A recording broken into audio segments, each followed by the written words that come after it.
Buenas tardes a todas y, en primer lugar, muchísimas gracias por contar conmigo, sociólogas ordinarias, y muchísimas gracias a todas por estar aquí en hora de siesta. Mi nombre es Nacho Toribio, igual que los del Mal Gusto Gallego, soy arquitecto de formación y mi trabajo se proyecta desde Centro Periferia, que es un espacio en el que estoy trabajando para, de alguna manera, analizar la cultura periférica desde la propia periferia. Yo vivo y trabajo en Leganés. Y que funciona como un contexto para el desarrollo de mi tesis doctoral, que tiene un título tan académico como Las gitanas bailan reggaetón, y que se inscribe dentro del programa de doctorado en comunicación arquitectónica de la Escuela de Arquitectura, donde de alguna manera tratamos de realizar una aproximación socioespacial a problemas habituales que en la arquitectura se suelen trabajar desde ese estetismo de los arquitectos. Mi trabajo, de alguna manera, trata de realizar un ritmo análisis de las aproximaciones socioespaciales que se están produciendo en la periferia entre flamenco y reggaetón y aquellas comunidades que se identifican con estos sonidos. El inicio de mi trabajo desde el punto de vista de ritmo analítico parte del planteamiento de Lefebvre, que si bien no es el primero que empieza a hablar en estos términos, sí que de alguna manera sistematiza la idea de la ritmología dentro de la sociología urbana. Dentro de este contexto, el primer hallazgo que encuentro es lo que podríamos llamar una ciudad arrítmica, una defestificación de la fiesta, de la ciudad, perdón, una ciudad en la que la música espontánea en la calle empieza paulatinamente a desaparecer y que genera el contexto de mi intervención hoy aquí en sociología ordinaria. Las chonis reggaetoneras de Rabelais aparecen a consecuencia de mi trabajo con la obra de Mikhail Bakhtin, semiólogo y filósofo soviético, que investiga especialmente el hecho de la fiesta en el espacio urbano, especialmente en determinadas etapas históricas, en concreto la Edad Media, el Renacimiento, y nos viene a contar justamente esto, ¿no? Que ese espíritu que él denomina de la carnavalización del espacio no ha sido siempre una ausencia, sino que en determinadas etapas históricas y en función al vitalismo de esta época ha estado más presente o no. Lo que me interesa especialmente del planteamiento de Bakhtin es que trabaja con la idea del realismo grotesco y que define en torno a lo que él denomina cuerpo grotesco. Creo que es un planteamiento absolutamente contemporáneo en el sentido en el que para Bakhtin cuerpo grotesco es un cuerpo que se proyecta al exterior a través de los bultos, a través de los orificios, a través de los canales de comunicación con el entorno y que generan lo que él denomina un cuerpo popular. Bakhtin reconoce todas estas características en la obra de Rabelais y en sus personajes hipertrofiados como Pantagruel o Gargantúa, y que de alguna manera reúnen todas estas características del realismo grotesco. Uno de los elementos fundamentales en el grotesco que define Bakhtin es la idea de reducción a lo inferior absoluto, es decir, el centro del cuerpo migra a la genitalidad, a los esfínteres, de manera que a través de un principio corporal, material, se genera un proceso de degradación de la seriedad oficial y oficializada. En este sentido, creo que es esencial en Bakhtin el concepto de la risa popular como acto revolucionario de la comicidad frente a esta seriedad de lo oficial. Y justamente el espacio, el hábitat natural de la risa popular es el espacio público, lo que Bakhtin centra en aquel momento en la plaza pública, en la que se desarrolla este cuerpo popular como un ente continuo, un ente mórbido, voluptuoso, y que se opone en esta colonización carnavalesca del espacio público urbano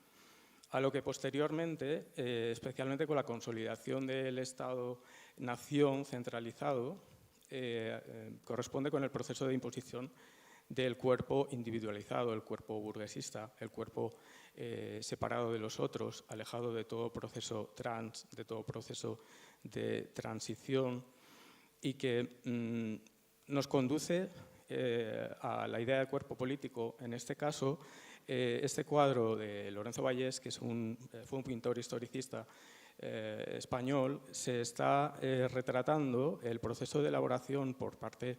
de Antonio Canova, un escultor neoclásico italiano, de esta obra, Venus Victrix, donde se representa a Paulina Borghese, Paulina Napoleón,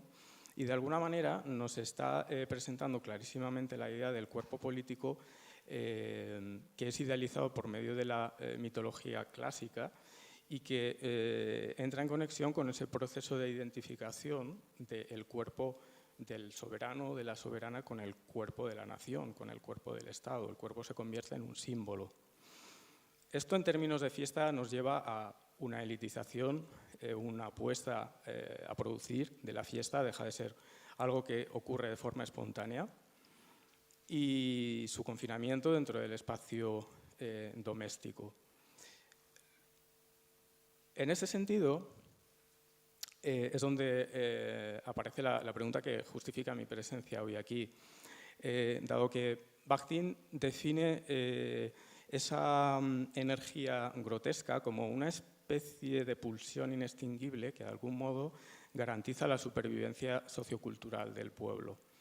Y aquí surge mi pregunta, ¿no? ¿Es el neoperreo, la estética de las chonis reggaetoneras, un rebrote de esta energía grotesca?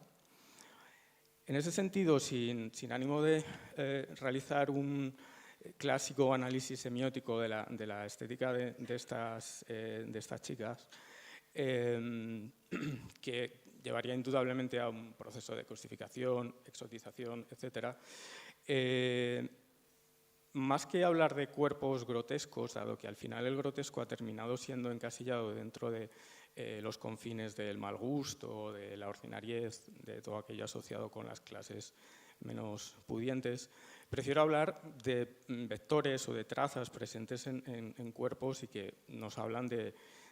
miradas o de proyecciones desde lo corpomatérico o desde lo grotesco. Vamos a hacer un rapidísimo recorrido por las geografías de estos cuerpos grotescos. En primer lugar, me parece esencial la boca, el orificio de la boca, y que justamente pone en contacto el vómito, la saliva, la masticación, el sexo oral, los besos, con el lenguaje. Justamente el lenguaje y todos estos procesos bucales comparten esta cavidad, ¿no? De alguna manera el lenguaje acaba convertido en una especie de víscera que se proyecta sobre el espacio público y que conecta con esta idea de Bakhtin que plantea que el lenguaje ordinario, el lenguaje del pueblo, es un espacio eminentemente grotesco. Bocas que pueden ser fauces, ¿no? Donde la imagen denostada de las fundas metálicas de oro pasan de representar lo más cutre a, de alguna manera, reivindicar esta idea de la dentadura que se pudre, de las prótesis dentales, y que igualmente me remiten sin duda alguna a la animalidad, ¿no? al hecho de convertir en un espacio enjollable aquellos elementos de la dentición que permiten devorar. Los culos son un elemento esencial dentro del grotesco del neoperreo. A mi entender, se produce una migración absoluta del centro de poder al puti, ¿no? al culo, y que conecta directamente con tradiciones profundamente grotescas, como en las culturas, la cultura latina, en la que ya existía la propia cloacina, una divinidad que se encargaba de proteger la cloaca máxima de Roma, y que no solamente era la divinidad del desecho, sino de la purificación, de la renovación. Las tetas, a mi entender, en el neogrotesco choni, no remiten de ninguna manera a metáforas de la maternidad o de la mejor mujer amamantadora, sino todo lo contrario. Desde mi punto de vista, se trata de una declaración radical de poder frente a todo tipo de cosificación sexualizada desde una mirada androcéntrica. La exhibición absolutamente brutal de la preñez como valor con un valor estético en sí mismo, más allá de toda metáfora de la fertilidad o de la maternidad. Las garras convertidas en joyas y que podrían ser entendidas como armas semióticas. Y después toda una serie de referencias estéticas como el glossy, la falsedad, el bling bling,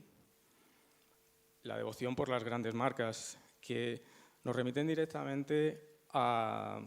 una apología de la delincuencia y de la prostitución que, de alguna manera, están planteando una amenaza contra el sistema desde las propias lógicas del consumo del sistema, ¿no? ¿Qué pasa si todos los canis y las chonis de la periferia en la que yo vivo revientan las tiendas siguiendo la lógica en la que han sido educados, ¿no?, del consumo? El postizo, puesto que en el grotesco reggaetonero el rostro y la máscara se identifican. En este sentido, plantear cierta controversia que de alguna manera entraría en conflicto con lo que plantea Hepditch al hablar de tribus urbanas, en el sentido en el que personalmente no tengo muy claro si el mercado ha desactivado estas estéticas políticamente o, por el contrario, ocurre algo semejante a lo que están llevando a cabo el Negrohari o Jace, con los que colaboro en mi tesis doctoral. Son músicos que trabajan desde las 3000 en Sevilla y que caracterizan sus vídeos de YouTube, de TikTok, por una masa de cuerpos que coloniza el espacio público y lo musicaliza. Y en este sentido, me hago una pregunta ligeramente pesimista y que quizá eche tierra encima de mi propia investigación. ¿Es real esta musicalización del espacio público o se trata de una escenografía para redes sociales? Planteo este pesimismo porque lo último que hemos conocido sobre la fiesta espontánea en el espacio público son las cargas policiales que se llevaron a cabo en los primeros botellones post-pandemia. Cargas policiales en las que probablemente muchos de estos chavales y chavalas por primera vez corriesen delante de la poli, pero no como indignados por pertenecer a una clase cada vez tristemente más consolidada, el precariado, sino por defender su fiesta,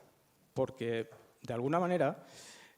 no hay un modo más potente que quitar la libertad al pueblo que arrebatándole su fiesta. Gracias.